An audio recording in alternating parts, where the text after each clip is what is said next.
Hello, welcome to Friday I'm in Bed. Podcast for midlife women living their best life, but in bed by 10.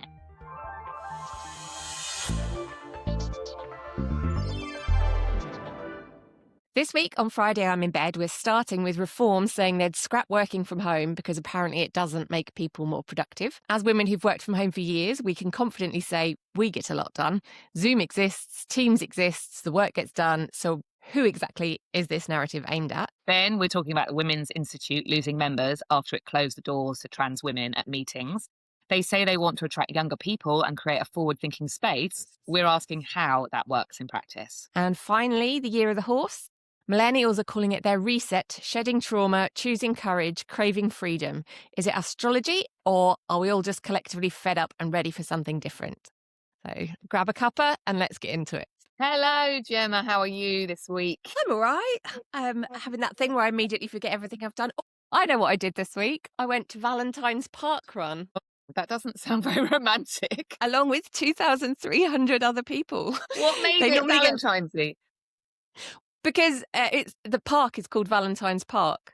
Clever. So me and 2,300 other people all had the idea that it might be quite fun. It's in Ilford, that it might be quite fun to go and do Valentine's Park Run on Valentine's Day, because Valentine's Day was obviously on Saturday. They normally get about 400 people. Yeah, and they had over 2,300. It wasn't one to be chasing a PB on, I can tell you that much, because the queue to get through the finish funnel started about half a kilometre from the finish line. So my eventual time was like an hour and a quarter or something. But it was lovely. We all stood in the queue. We chatted about our parkrun alphabet and like all the other parkruns we'd done. And yeah, it was like what parkrun's supposed to be about. It was really good fun. There were people dressed up. A couple got engaged.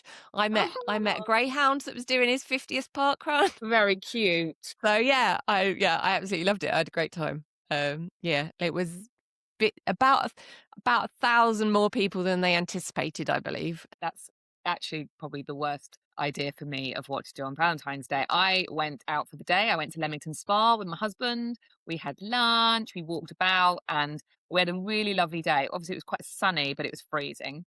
The best bit for me was it was the first day since my surgery where I walked all day and I was absolutely fine. I was tired the next day, but my foot was fine. So that was good. And to celebrate, I then went to a gig last night and danced and jumped around for the evening. I had an amazing time, but got home really late because whenever we go to Cambridge to see live music, they've always shut all the roads. So it took hours to get home and it should only have taken about 45 minutes. So I'm now a little bit tired today. I didn't go to bed early. How's your foot after the jumping around though? Fine. Well, that's good news. Yeah, I've got a walking pad and I've been walking a lot on it. And I think without realizing, it's just my foot's getting more flexible, which is really good. And the gutting bit is my husband's going on holiday tomorrow to Morocco for 4 days. And I said I couldn't go because there's no way I'd be able to walk around for 4 days because it's a city break, although actually it's not a city break, it's on the coast. But there's no way I can walk around for 4 days. So I opted out of going. And I'm now like, do you know what? I probably could have done. So I'm now kicking myself. Maybe you should just go to Morocco on your own or somewhere nice and sunny on your own. No, I'm tidying the house and I'm going to see Wuthering Heights, which I think we may talk about next week. Yeah, I should probably try and see it. Otherwise, I'll just let you tell me about it. Yeah, I'm hearing it's very, very, very sexy to the point where I was going to go with my son and I've decided I'll just go on my own. I'm like, we might be squirming. Well, I don't know if I like that in films. I'm doing the Spicy Dragon books at the moment, you know, the romantasy, like Court of Thorns and Roses and that kind of stuff. And I'm all right with that. But when it's in films, I do get a bit cringy. Like, I think from what I've heard, well, we'll talk about it next week, obviously, there is so much sex. It's basically like people are describing it as just girl porn. So I will report back if it's girl porn. Yeah. And then I'll decide whether to go or not. Yeah. Right, we better get into it. We've got loads to talk about. We better, keep running over. Okay, off we go.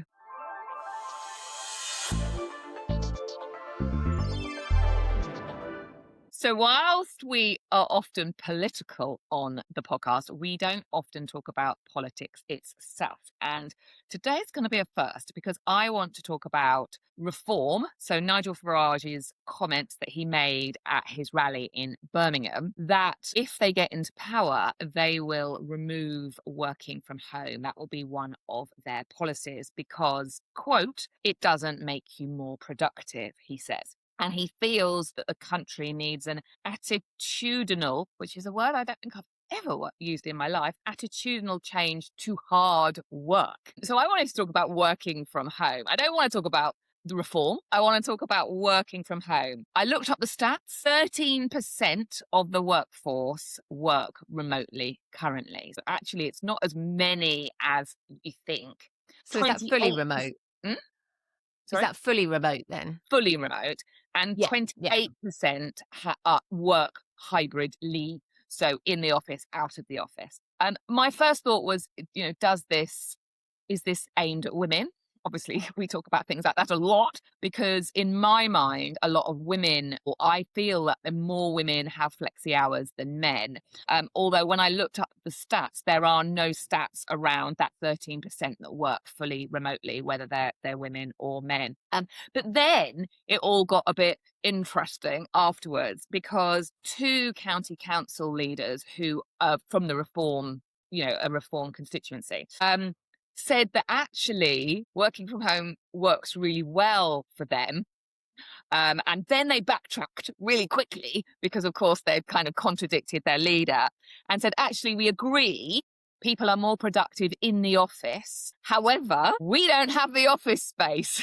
So we can't even have them all in the office if we wanted to. So I think that's that. So there's lots to kind of unpack here. There's like, is it women? Are we more productive if we work from home? The effect it has on business, but also it's a trust issue, I feel, personally, fundamentally, because I think people don't trust that people are working when they're working from home. So yeah, let's talk about it. I suspect that it's one of those policies that's not specifically targeting women, but may affect women more on the basis that things like childcare responsibilities fall primarily on women still, and that means that they will use flexible working or home working to work around their children and maybe continue careers that they might previously have had to give up or go part-time, and they can now work more hours if they're working hybrid or remote. My first thing is that I suspect it's not deliberately aimed at women, but it will affect women disproportionately.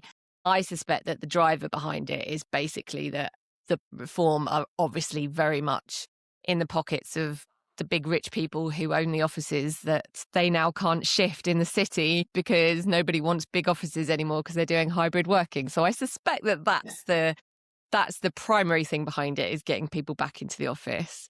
So I've been self-employed for years, as I know that you have. And my husband's also self-employed and we work from home, but he had hybrid work before that. He would go away for lots of days to like the office, which was on the other side of the country. And then, so he would drive back and forth and he would travel around the country. And I think he quite enjoyed that because he enjoyed the flexibility of being able to just like a more task-based approach. So I had to look because I knew we were going to do this one. So I actually had some look at some things today, which makes a change because normally I just decide to wing it. But I was really curious if there was actually stats to back up my gut feelings, much as I love to just tell everyone my gut feelings like they're fact. And actually, as far as I can make out, it's poor leadership that's the problem. So there's been a few studies done, and it seems that people appreciate your autonomy and that leads to an increase in productivity. But it doesn't necessarily need to an increase in employee well-being. It can increase stress and emotional labour. So I thought that was quite interesting. But one of the things that was flagged up by employees was that lack of social interaction, but that it was poor leadership that was potentially contributing to that because they're not formulating that team environment that you can get because you're sitting next to each other on a desk and you just chat, don't you? But when you're not getting that because you're working from home, that's the bit that suffers. And then that can affect people's well-being if they don't have someone to replace it. And I think that the leadership responsibility for that, to make sure that their team is functioning as a team and actually put stuff together, I feel like it's cheating if you just go, oh, we're just going to bring everyone back into the office because then we don't have to work as hard. Do you find that? Because I did. It took me, and this is quite interesting, I think, because I feel like there's a limit. So it took me like 3 years or something from working from home to suddenly go, I never see anyone. I have no, I never see people, and start just wishing I could get out again. And my husband has been self-employed for a lot less time than me. And recently, which is probably about, might be more than 3 years, but yeah, he's recently started going, oh my God, it's so great to talk to people now that we have an office space on a yard, where we actually see other people sometimes. You get a bit more social interaction, and I think he's actually appreciating that. So we can recognise that the social interaction is positive, but that doesn't really relate into this culture of hard work, does it? No, funnily enough, don't miss working with people at all. I worked in an office, and so much time was spent fannying around, walking to meeting, sitting, waiting in meetings for people to arrive, going around in circles, chatting, cakes being brought in. Like, I didn't get any work done. I got so much more work done at home. Although I think when I was younger, when I started a bit more of a hybrid working, there were times where I was like, oh, I've just dragged myself out of bed at like 1 minute to 9 so that I'm online, like, and was I as productive? I'm not sure. But I think as I got older, maybe it was linked to being a mum as well. I can put the washing in, put the dishwasher on, and run a meeting and do it all like simultaneously. So I don't know if I became more productive. But back to the social interaction, I really like being on my own. Like, I really like being on my own. This week it's half term and I've got the kids here and they're like in my way. My routine has gone. They need to, go back to school, go back to college. But I, as a person, like being on my own. And I don't know if you're an only child. You're not an only child, are you? I'm an only No. child. And I don't know if that's like, I really am totally fine with being away from other people. That's why I Oh, couldn't do. yeah, don't get me wrong. I am absolutely fine with being away from people. I don't miss working in an office with other people. Mm. I don't miss, I mean, you go to gigs and stuff, so, I do you leave the see house. people.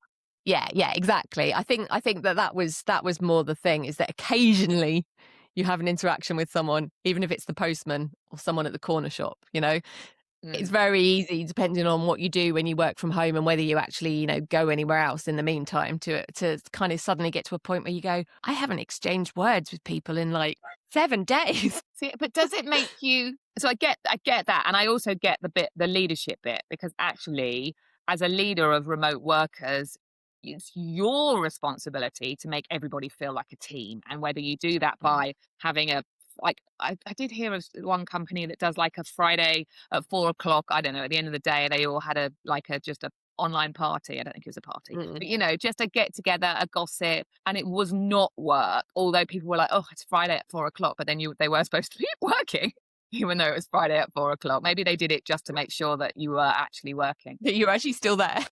So I think, back to what I said about at the beginning about trust, I think a good leader needs to trust their team, but it's really hard to trust your team when you don't have any visibility of what they're doing. I think, and I've heard of people that like put teams on, or they have like remote working where they all work, everyone can see who's working, but they Mm. put it on and then they go off and do something else because they have to have it on, because if they don't have it on, they get Yeah. questioned. But they might have got up at 5 o'clock, 6 o'clock in the morning and started work.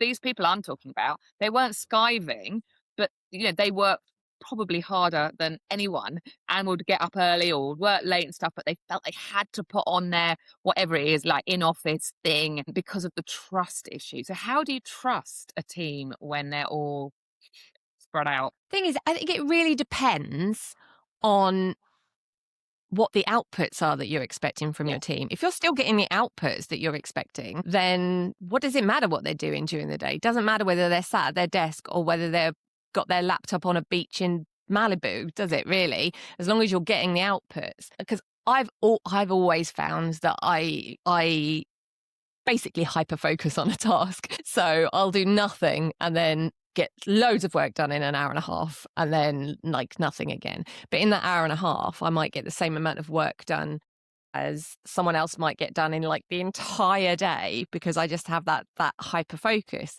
So if you've got like a kind of task-based job and there are outputs that you need to output, then I guess that it's, what would be the word for that? Yeah. Right. Basically, if there's things you need to achieve and you're achieving them, why does it matter? Like how many hours you work? Why have we made it the thing that like a 37 and a half or 40-hour work week is the standard? Why? Where did that come from? Do you know where that came from? I should No, have looked that up. no, I don't. But also, it's the 9 to 5. And we've talked about this before when we were talking about the doctor that got suspended for not picking up her or for making fake appointments or something so that she could go and pick her children up. Like the whole 9 to 5, Monday to Friday is quite archaic, and people do get up early. People get up early, go for a run, and then work. People work late. People can pick up their child at 3:30, have an hour with the child, and then work till 8 or whatever. Everybody is different, and surely, exactly as you said, it's the output that matters. I have remote people working with me. They're not employed. They have been employed with me, by me at times, but they're working freelance. As long as the stuff gets done by Friday, by the deadline, whatever the deadline is, I don't care if they do it on Tuesday lunchtime or Monday morning, or like, because it's the output that matters. And I feel like it's a bit micromanaging, and we're adults, but I don't know if I think that because I'm now 53. Like when I was 23, being micromanaged maybe not have been such a big thing, but now I see it as like, if you employ your team, you have to trust them to do their job. And if they're not doing their job, whether they're in the office or remotely, you have to performance manage them or support them to do it better. So just to go, But that's way you're harder. lazy. Yeah, that's way harder than just tying everyone to a desk, though, right? I think there's Well, like it's the two leadership. perspectives on there. Yeah. So from like the employee's perspective, employees generally find that they love the autonomy. They find that they're more productive working from home, but that they sometimes miss that social interaction. Yeah. From the employer's Mm. perspective, I think I actually found some stats that like 41% thought that there was an increase in productivity when people worked from home, and only 16% thought there was a decrease in productivity when they worked from home. So I think that was from like 24. So they're not looking at That the study. data when they're making So this policy. yeah, I think they're just guessing. I'm here for guessing. That's how I do everything in my life. But Not the running like the country or positive. trying to. See, one of the things that I thought, I mean, this push does seem very much led by, people with lots of money who are trying to keep their costs as low as possible and don't want their property to devalue in the centre of London. However, it does seem, considering we have this technology, we have Teams, we have Zoom, we can work remotely, we can give people that flexibility. It means you don't have to necessarily pay like London weighting on wages, so it could cost you less in that sense. Employees aren't travelling in, so they don't have as high travel costs, so therefore their salary expectations might not be as high, and they can live in cheaper places. So Yes. if you embrace it, there's ways that it can be incredibly positive. They also mentioned things like it means that they can recruit better talent. It means that they're less geographically restricted. So, if there's an amazing person for the job that lives in Scotland, but you're in London, you have to go, oh, we'll just employ this like slightly less good person Exactly. because they can actually get into the office. And, what's the point in that? And it's better for the environment, obviously, because people aren't in their cars, people aren't on trains, Yeah. they're not buying sandwiches wrapped in plastic, so it's better for the environment as well. So there are so many positives, And they have more and I time feel as yeah, well, because the amount of time people spend commuting, I know it's an impact on your wallet and on the planet, but imagine turning off, I think all those years I spent 3 hours traveling, 4 hours traveling, just to literally 5 o'clock, I'm at home. Oh, nice. Bliss. I think the downsides all do seem to be more a cultural thing that could definitely be. It's just the companies can't really be bothered to put the effort in. Having effective leadership, making sure that the employees still feel connected to the company and that they have like a company culture and that kind of thing. You're not going into offices where you feel like, there's a specific company culture because you're at home. But so that needs a little bit of extra work to foster that kind of positive feeling about the company rather than just having people who perform work productively. there are loads of jobs where you work remote. My husband is a maintenance engineer, and he works remotely in respect that he doesn't go to an office. He has a van and he goes around, as do all of the team. And they do see each other occasionally, not that often, because they're all going around doing their thing. And they have a team meeting every couple of weeks. I don't know how often they have it. And they all come to the office and they all have a meeting. So it's not like there are jobs already that are remote. It's not, I think it's, again, it's focusing on office work. And as you said, Office work. business, making all the money. But there's plenty of other jobs that are working remotely and have been working remotely successfully forever and a day. I think it's linked to, oh, you're at home though, isn't it? Are you watching daytime TV? But then again, I could have daytime TV on and still work, because if I'm in the office, I have to listen to freaking Barbara talking about her night out last night or whoever, and I'm trying to poor Barbara. I don't know where Barbara came from. A bit of a boomer name, but you know what I mean. I think I remember once I had this manager and he totally didn't trust anybody, and somebody rang in sick. And he rang her halfway through the day to check she was still sick. I mean, I don't think you're allowed to do that anymore. But he did that. And she had music on in the background. And he put the phone down and said, she's not sick. And I said, why? And he said, she's listening to music. But again, it's that bed with the radio on. The inability to come to work means that you cannot, you obviously cannot work a radio. Well, this is the thing, and I think it's that trust thing, and he was so distrusting. And did it, make us feel confident in the workplace? No. Did it make us want to go into the office and see him? No. Funnily enough, it's not how you manage and lead a team.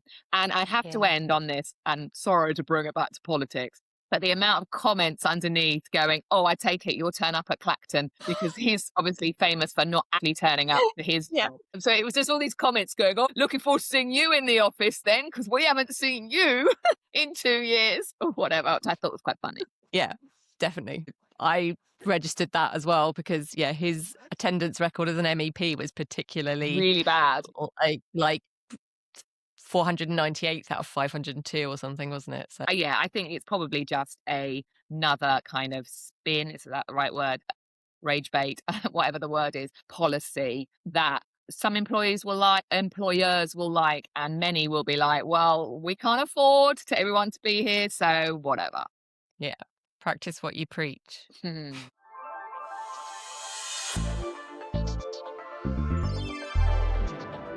Okay, so we're going to talk about a topic now which is always controversial whenever we put any reels out where we mention things like this on social media. But specifically, I want to talk about the Women's Institute. And I want to talk about the Women's Institute decision that from April 2026, they will be excluding trans women from official membership of the WI. This has come about because of the Supreme Court ruling in 2024, which I'm sure we all remember. The Supreme Court ruling was that one where J.K. Rowling, don't like to mention her either, was smoking a cigar on a yacht because they won. Basically, the Supreme Court ruling related quite specifically to the Equalities Act and stated that legal sex is defined by your gender at birth. So if you get a gender recognition certificate, that does not change your legal sex. So the point of that ruling was that the Equalities Act, the bits that refer to women are referring to women who were assigned female at birth, and that the idea was that trans rights were covered by other parts of the Act, parts related to gender identity, sexuality, that kind of thing. They would all be protected elsewhere. So the intention was never that there was going to be no protection for trans women's or trans men's rights. The suggestion was simply that a gender recognition certificate didn't change your legal gender.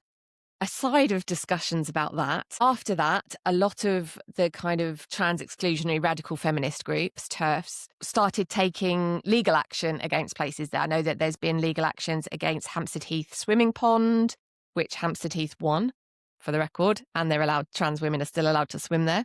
But the WI and the Girl Guides last year just made the decision that I think they were basically too scared that they were going to get sued, and they made the decision to exclude trans women and girls from official membership of their organisation. So that comes into effect from April 2026. And the news story that's brought this up again this week is that at least 12 WI groups are going to be closing from April 2026. The committee of them has stepped down and no one else has stepped up to lead. So they're going to close the groups down because they're not happy with the exclusion of trans women. And many of them will be opening as social groups. So they won't be affiliated to the WI, but they will still be existing. A friend of mine was looking to join a WI group in Sheffield, and the one that she was looking at is actually one of the ones that's closing down. So I have a personal connection. They were saying that when they made this on social media, they put this post out, they got hundreds and hundreds and hundreds of negative comments and just a handful of positive comments. And the WI has been struggling to attract a younger audience for years. And basically the leadership felt this is not going to help them attract a younger membership, but the older, more traditional membership now feel emboldened in some of their less savoury attitudes to come out and argue about this. So I find the whole thing very interesting. I've mentioned before that I played roller derby for years. I've skated against both trans women and trans men. It's a contact sport and it's never been an issue for me. I've got women assigned female at birth that will kick my ass, and trans women whose ass I can kick. That particularly has never been an issue for me. As far as I'm concerned, trans women are women, and that's kind of not a thing to me. I've also never really fancied joining the WI though. It never feels like my kind of thing.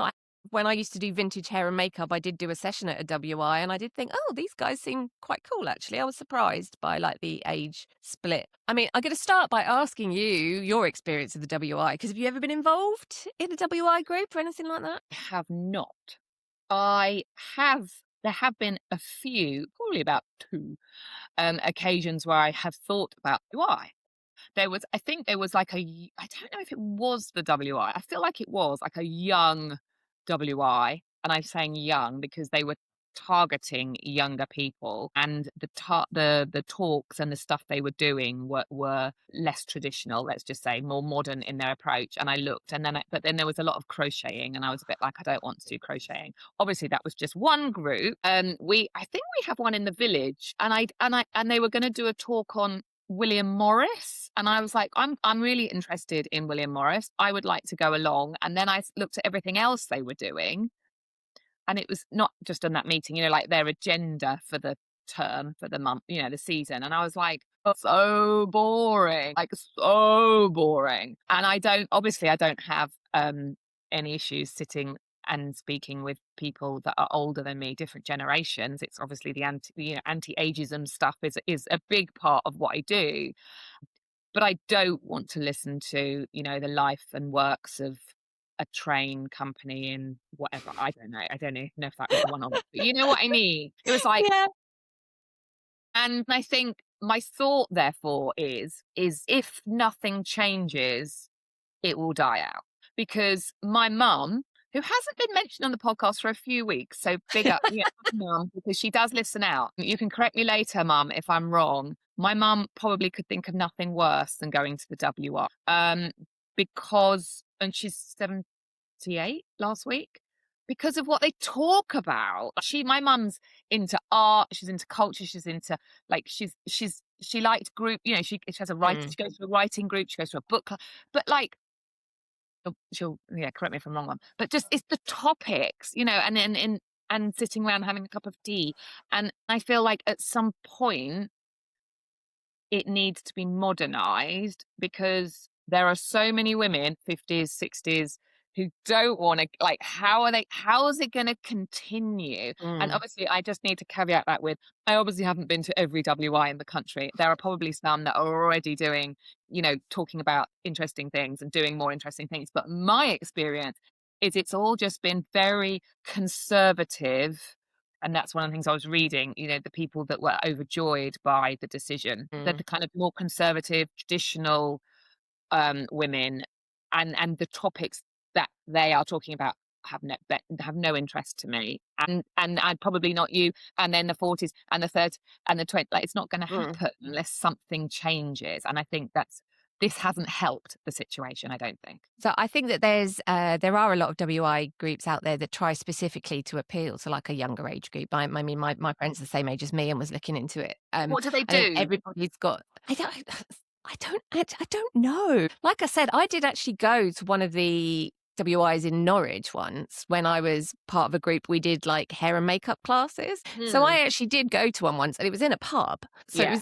it was in a pub, and they had a room upstairs, and we did like a little hair and makeup demo for them, of vintage hair and makeup, and we did some like cheats hairstyles as well as like proper victory rolls and all that kind of thing. And then we did like a little Q&A afterwards, and everyone had a drink, and that was quite nice. That was quite Yeah. a young crowd. That was quite a young crowd there. So I'm guessing that the topics will be different depending on which WI group particularly that you look at. I don't know how many WI groups there are around the country, and it's 12 that are looking at closing, but it is possible that those 12 are all the ones that had, or a lot of the ones that had a younger membership, which Totally. again then is a shame, and against the WI not going to keep appealing to younger members. I think a lot of institutions have this problem, whereas they don't modernise in this way, that they are going to end up dying out, because a lot of their membership is older, in their kind of 70s and 80s sometimes. Even if they continue to have the energy to go to meetings, for another 10 years, you need young blood coming in. And it is a fact that Gen Z, younger millennials, older millennials, and most Xennials, or Xennials, what am I don't know, have a more progressive attitude towards that kind of thing. And I also think it's just a terrible. The Supreme Court actually came out and said that they definitely did not intend their ruling to exclude trans women from single-sex associations. So it's been very specifically said that it's not for that. The WI says it's still looking for ways to support trans women outside of formal membership, which to me sounds like a bit of a cop-out. I don't know about you, because you say that kind of thing, but if you feel like you're just not wanted by an organisation, we can't allow you formal membership, but we still support you. That's a massive cop-out. If you really supported someone, you would give them formal membership. And this has affected primarily the trans women that were already members. So at the time when the WI announced they were not going to let them in, I was reading, people saying, well, we have trans women in our group and everybody is perfectly happy with this situation. Like this is all like new news to us that it's a problem type of thing. And they're not going to, I think going forward, they're not going to attract anybody. They're not going to attract trans women, obviously, and because they're not accepted. But all of the trans women, the women that were there already have been, I'm presuming, literally thrown out overnight, which is awful. And I also read something before today, that if you're going to really believe the Supreme Court ruling means what they think it means, which it doesn't, but is that now trans men can come to the WI because they were assigned female at birth. And actually, we feel quite uncomfortable about that. Actually, we feel a little bit more uncomfortable about that potentially. So again, what's happened is it's just confused everything, whilst, and I don't think supported many people either. I don't understand who the kind of ruling was designed to benefit, really. My personal feeling is that there's not a positive outcome for anyone from that ruling, and that it's created a lot of division and controversy. Although they kind of try and make it clear that they weren't intending that to happen, it obviously has created that division. And in spaces where there wasn't really controversy before. Yeah. And that's what I've read. Like, well, we've had people from the trans community in our WI group for years and years and years, and it's not a problem, but now it is a problem and they have to leave. Yeah, and if now, you're struggling for membership, don't kick people out who were actually interested in what you were doing, right? Well, this is my point. And now fewer people want to join, and in fact, more and more are closing. So why don't they reverse their decision? I'm not entirely sure that the Supreme Court thought that it was going to have this much of an impact on what people actually did as well. And I think that's why it's been so long. I mean, it's been like 18 months or something since the ruling was made. And that's why it's been so long for there to be any proper guidance on people. And in that kind of vacuum of proper guidance for people, it's led to people making panicked decisions because they think they're going to get sued. So, and every single one of these cases has to go through the courts. And if you don't have the money to do that, which an organisation like the WI or the Girl Guides may not, then that's going to be a problem for you. So the easiest thing to do in their minds is just to say, we're just not going to do it. No, let's But then, back so away. what is the future for the WI? How do they modernise, and where does the money go? You obviously pay, don't you, to join the WI? Is it a Yeah. charity? Is it just a group of, like, a club? Well, there's A such book a thing as a community, like, it's different from a charity. It's a community organisation or something like that. I know that we were a community amateur sports club when I was playing roller derby. Let's see if they say, shall I? 'Cause it's Right. almost like, we know they've got to modernise, but I mean, it is a great idea to have a group. I mean, in the business world, it's like networking groups, isn't it? But, a community where you come together and you learn something, or, and you eat cake and you chat and you feel safe and you have friendships, all of that. It I think They are there's a charity, by the way, yeah, the and so I National wonder Federation of if Women's Institutes. a bit of a PR exercise as well is needed, because as how I describe it, there'll probably be people listening going, "That's not what the WI is about. You're wrong. That's such an outdated view." But it's my view, and Yeah. you need to change my view and everybody else's view to get people to go. And in fact, that, as I said, I did look up to see what they were doing for the next couple of months at our local WI, and it was things like that. But if that's my view, that's going to be so many other people's views. So need to do a massive PR campaign, make the WI cool campaign, if they're going to drive membership up and survive and thrive going forward. And But then this announcements has like been this, helped. I think announcements like this will set that back years, Yes, because it's not just trans women that won't join now or even consider joining. I wouldn't consider joining. My friend's certainly not on there. Is more looking to join one of these new social groups when they set up. So that will cause real damage to people who do support trans women or support trans rights. I think it was really interesting, actually, when you were saying that technically means that trans men can join, because in a lot of these conversations, trans men get kind of left out. There's a lot of, and yeah, it's, again, I think one thing that people forget in this whole discussion is that you're allowing somebody else to police what it means to be a woman. You are allowing them control over women's bodies again. But I mean, what are they going to do? Are they asking to see your birth certificate when you arrive at the WI? How invasive that you can't even join a group without producing your birth certificate. And I don't know where my birth where is certificate is, it? so I could be anything. That you're essentially giving them permission to question your femininity. And the fact that we've seen that in situations where people are picking on women who may be assigned female at birth but have a more androgynous appearance, Yeah. or that people, they're using women's toilets and essentially they're getting picked on or pulled up on it by people. We're essentially giving people the ability to question our femininity and question what it means to be a woman. And I think that affects all women, not just trans women. And I think that's a really, really important thing to remember in the discussion. And it's a real shame that an organisation like the WI can't recognise that with their policies, is that they're not protecting women. They are, in fact, allowing women's rights to be rolled back, all women's rights. 100%. And carrying on with the thought that trans men have been totally erased for the entire conversation.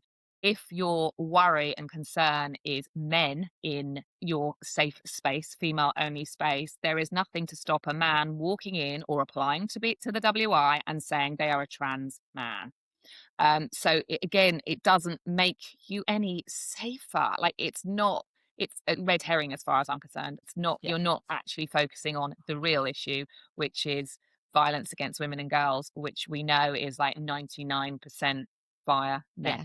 So that, And it's a red herring here. cis men, yeah. And I imagine was not exactly rife at WI meetings. No, I mean, I bet, and this is what I've been reading. It was such a non-issue, but the somebody in charge has made it a massive issue. But it was a non-issue. That's what I said about, like, a red herring. Like the Yeah. wrong word, but it was like, it's not. It wasn't a problem, and now it is. So it's kind of like, well done. You've just made Well a done. problem when there wasn't one. And you need money to survive. You need members to survive. It's not really. Maybe that's what they mean by looking for ways outside of formal membership. Maybe they mean, please do keep giving us money. Well, yeah, but you can come, but you can't come officially. I mean, that Mhm. really makes you want to join or go, Yeah, doesn't it? exactly. We like you, but we don't like you. But maybe you can come, but maybe you can't come. But can you This is pay? exactly the kind of thing that could have allowed the WI to make itself a name as a more progressive organisation and one that might attract younger women. But here we are. Watch this space for the future of the WI. Uh-huh.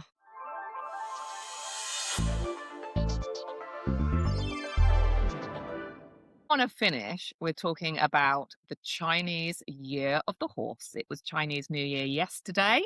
It's Wednesday today. We record in advance, and I've seen quite a few articles about how millennials. I don't know why millennials. Just anyway, stick with me.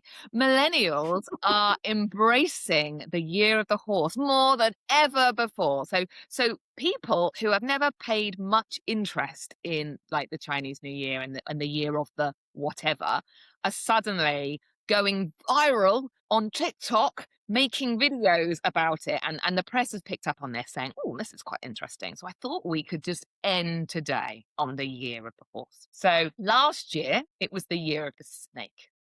I knew that one.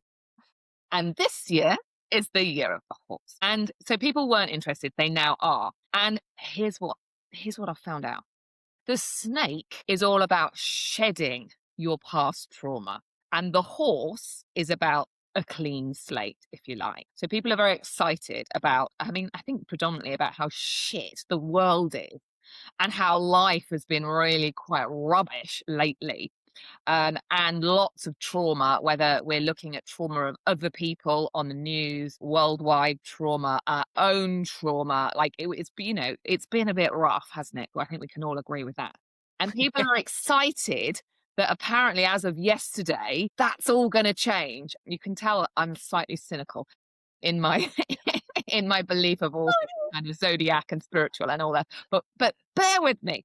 So yes, the Year of the Horse means it's all about taking risk. It's about rebellion. It's about courage. It's about freedom. It's about creativity. It's about compassion. So everyone's very excited that we've shedded away our trauma and we are now going to be much freer and rebel. And I think there's this feeling that life's going to get better because we're going to kick back and push back. And yeah, that's what everybody has been talking about, apparently. These millennials, not me, millennials. We're here for a bit of rebellion, though, right? Well, first of all, when I was doing my research, I was like, well, I've been rebelling since I was 13 years old. What's all this rubbish? Maybe I'm permanently in the Year of the Horse. But I also, as somebody that doesn't actually really kind of, don't know if believe's the right word, engage, embrace with all of this kind of stuff. I'm loving the positivity here, guys, that next year is going to be better. Or, have we basically just had enough of all the shit and it's time to kick back? Then it all got a bit woo-woo for me, everything I was reading about how I'm going to look at my notes. Apparently, it's a 5-horse year. And I was like, you've lost me, which means it's especially strong. It's an especially strong year. And the last time it has been a 5-horse year was 1966. And that was a year of huge social upheaval. I didn't look into what that social upheaval was, but obviously there was a lot going on in football is the only thing that comes to my mind when I think of 1966. Oh, yeah. No. Didn't we win the World Cup? Yeah, but I don't think that. By we, I mean like England. I don't think that's relevant here. Although taking risk, but ultimately, like life really started to change in the late 60s. And there was a social upheaval because before that it was the 50s and the early 60s, which was very conservative, etc., etc. Anyway, so apparently I do keep mentioning the word millennials because I think it's quite interesting. So I think we're all hoping that we can shed off the shit from last year and the year before and start new. But I thought let's end talking about all of this because I find it fascinating and it's not something I like really get involved with. So I'm going to ask, and my first question to you is, do you believe in all this stuff? Now, I've said this before. I have said this before. I have this thing where, yes, I love a bit of woo-woo. I'm really into it, but I also love science and facts. So I have this real thing in my head where I I will believe in this stuff and I will be like, yes, this is great, until all of a sudden someone starts telling me I should believe in it. And then I'm like, oh, shut up. That's rubbish. There's no scientific evidence for this. So I do have a bit of a internal battle sometimes. I have been considering doing a series about woo-woo things, like weekly woo-woo, and like trying things out, like doing some Reiki and doing some stuff like that. And there's a great book by David R. Hamilton, I think, called Why Woo Woo Works, which I would recommend you read, which is very interesting. But I do love all this stuff, and it was Lunar New Year yesterday, so I am always I'm very into kind of like using the moon as a structure to hang things off, that you try and, you know, work up to things in the full moon, and then as the new moon arrives, it's a period of rest and like reflection on what you've achieved. That's great. I love all that. I'm not the kind of Chinese New Year animals. I'm not always entirely up of, but I had seen a couple of things about the concept of it being the year of the shake, that the year of the snake was about shedding and getting rid of those things, and then the year of the horse was going to be like progressive and moving forward, and I like that as a concept. That did very much appeal to me. So whether I believe in these things or not is an interesting question, but I think they can be beneficial to us as a psyche regardless of whether or not they're true. If we think we're going to shed and move forward, that is a good thing. Whether that's actually because it's the year of the horse or just because it's the year of the horse and therefore we think we're going to do it, is fine by me. What about your like signs of the zodiac? So what sign are you and what does that mean? I am a Taurus. A bull, I believe. Yes, it is. It's an earth sign and I'm stubborn. Okay, like a bull. This is very true, yes. I'm stubborn, kind of grounded. Generally, I identify with that, though I do think a lot of the zodiac signs contain, you can read whatever you want into them. Do you know what I mean? Like, if you told me I was an Aquarius and started reading some of the things in that, I'd go, oh yeah, that describes me. Probably. Yeah. I don't know. Signs of the zodiac are a bit more out there, I guess. Though, you know, you do want to read your horoscope and have it tell you that today's going to be fantastic. What sign are you? I'm a Leo, and when you read the characteristics of a Leo, I am everything that a Leo is, which is sort of I can see you as a Leo. of attention and loud and flamboyant, and it's funny because I don't like I actually think it's all a load of rubbish. However, as you said, when I read the Leo, I'm like, well, yeah, my husband is a Libra and he can't make a decision at all. But even to, you know, here's the menu of you know, and he'll take so long and the waiter will come and backwards and forwards, because he can't make a decision. And I always do this like scales thing with him, like a Libra, you know, like can't make a decision. But yeah, I think it's rubbish. But then I read it and go, but that makes sense. So I'm, I suppose, very hypocritical, I was going to say, or contradictory, because I kind of think, and then you think, as you said, you can read stuff into anything. And if suddenly I was told I was a Taurus, I'm also incredibly stubborn. You know, Stubborn. I'm quite grounded. Stubborn, dependable. I think we're kind of considered plodders, I think, and I would probably consider myself a plodder sometimes. But everybody probably is a plodder at some time. Do you know what I mean? So then, as you said, it's what you read in. But the year of the animal, I've never really understood, because I've never actually paid any attention, I have to say. But then again, it's not our culture. So like, why would I have done? But I really love the idea of rebellion this year, because I feel like there really needs to be some freaking rebellion going on. But is it just wishful thinking though? I feel like the kind of calendar New Year, is that what it's called? Solar New Year, calendar New Year, whatever it is that we call it, January 2026. Yes. Everyone kind of started it with like this positive attitude that we were going to get, things were going to change. It was going to be an amazing year. This was going to be our year. And then January happened, and January was a political and social hellscape. So we kind of came out the other side. And when someone told us there was another new year we could have in February, I do feel a bit like everyone went, oh my God, yes, please. Let's have another new year. Let's start again. January didn't count. Let's try again. And then I even saw something this morning from a Scottish witch, because again, I am into all this kind of stuff. So I follow this Scottish witch woman who was saying that don't panic. If you thought inbox, so the kind of start of spring and stuff was over at the beginning of February. Don't panic. It goes on longer than that. It includes the Lunar New Year, and then, all the way up to the full moon, we're still growing and still things are growing in the earth. So don't worry.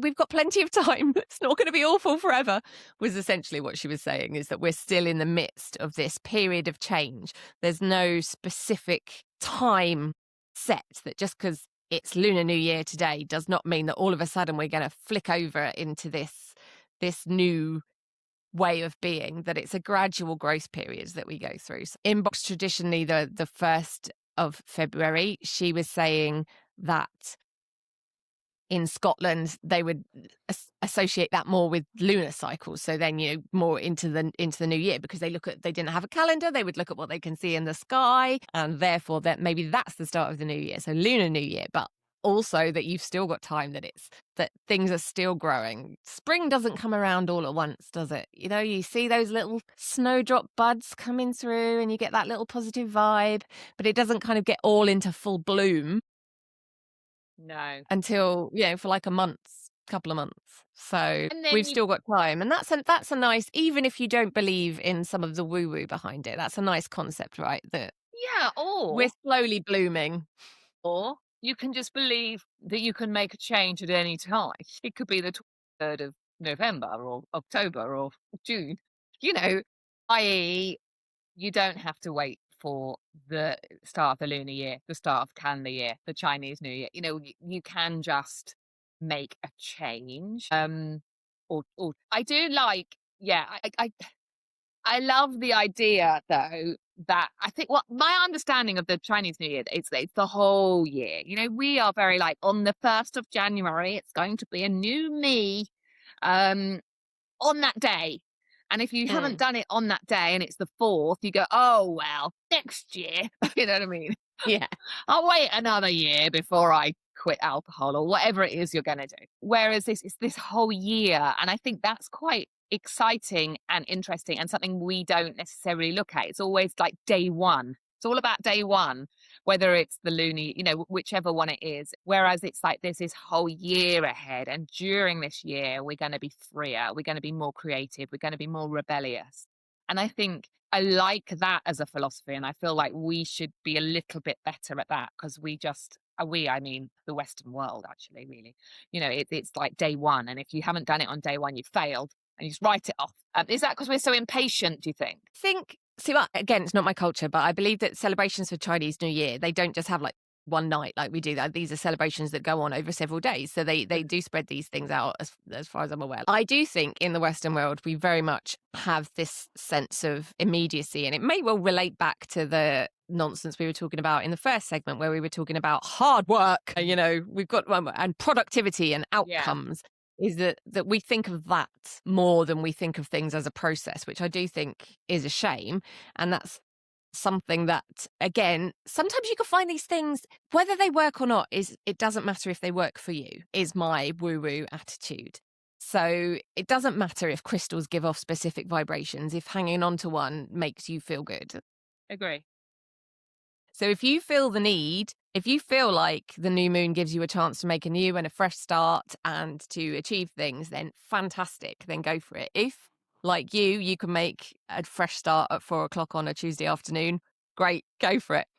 Some of us like to hang it off something random so that we can give ourselves targets and goals. And I think that's absolutely fine. Hang it off whatever you like. But a little bit of a change in mindset to look at things as more of a conversation with ourselves, a progress, that because it's the Lunar New Year, even if we're believing in the year of the horse, the fire horse, was it? Because yes, that was it. Even if we are believing in that doesn't mean that on the 18th of February, you're going to wake up and we're all going to be rebellious, and it's going to be a theme for the year rather than an immediate change. We don't flick from one to the other.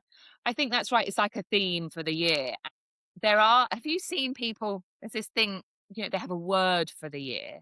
I don't know if it's just entrepreneurs, because like I never had heard of anything like that, and my Have you not? I do it. I used to do word of the month. Well, yeah, it's not new to me now. I've worked with solo entrepreneurs. I've been doing their marketing for them, and they're very into the word of the year, the theme of the year. But I think if I ask my husband, what's your word of the year, he'd be like, what? So I do think there's a certain person or environment, and maybe it's just hanging out on Instagram a lot.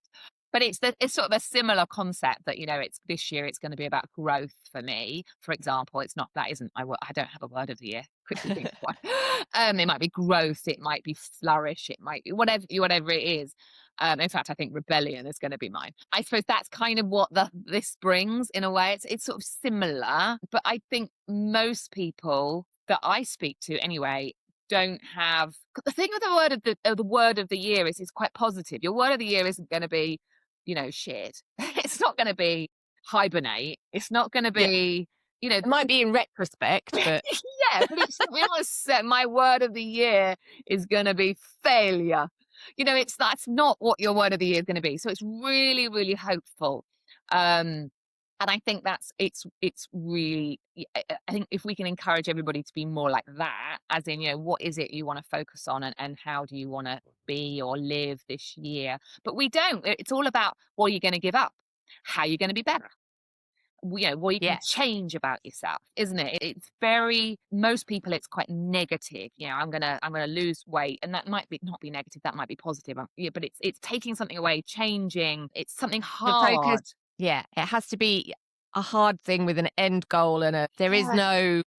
no process. There is, I am going to be this person. There's no And that's back process to your towards it. hard work. There's no, again, it's not even smart goals. If you were going to think about that, that you have to have that progress to get there, that you're going to break your goals up quarterly or whatever. Even if you're taking the woo woo out, all of that smart goal setting isn't there either. We want that kind of immediate quick fix. And I think if things like having a word of the year or a focus like that can help people treat things more like a process, I think it's great. Regardless, I think calling things woo woo sometimes pushes people away from things that could genuinely benefit them, which is a shame. But I don't think that is woo woo. Having a focus for the year and whether it's a word, whether it's theme.